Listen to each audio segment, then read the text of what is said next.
Stāst, ko dara? Nevar saprast citādāk skatītāji.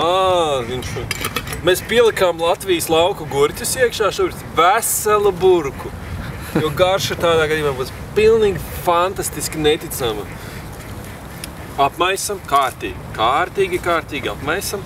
Un pēdējais štriks ir Latvijas lauku gurķi. Latvijas lauku gurķi. Pieliekam klāt pavisam nedaudz, aptuveni kilogramu, lai garša tiek bagātināta ar marinējuma garšu. Ņemam karoti. Vai var likt svaigus gurķus? Var likt arī svaigus gurķus, bet tad pieliekam nedaudz marinējumu klāt, lai viņi ir marinēti gurķi. Īstenībā jau Saļankā liek sālītus gurķus, bet plus minus jau vienāds viss tas ir. Konsistence jau kļūst daudz pazīstamāka. Es nezinu, cik patīkamāka, bet noteikti pazīstamāka no malas izstās. Налейте, пожалуйста, мне чуть-чуть. Ну, дайте чуть-чуть. Varam ieliet arī maisiņu. Turpinot iesākto, mums ir jāpiešķir nedaudz krāsas šim. Tāpēc mēs atveram burciņu ar marinētiem gurķiem. Sarkanie.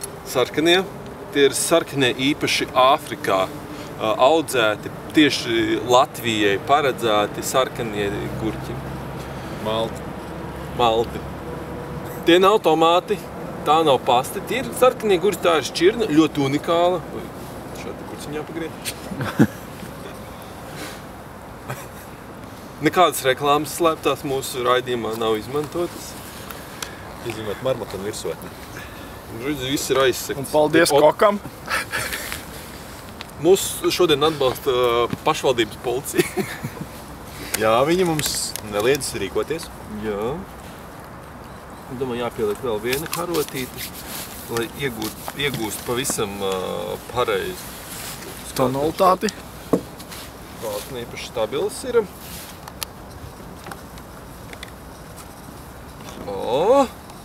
Maisam.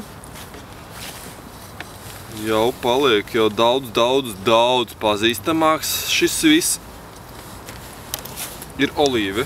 Viņi jau tur bija iekšā, jau katliņā, jau no pagājušās reizes. Tā kā olīves iespējams nevajadzēs pievienot klāt. Bet to mēs noskaidrosim pēc reklāmas pauzes.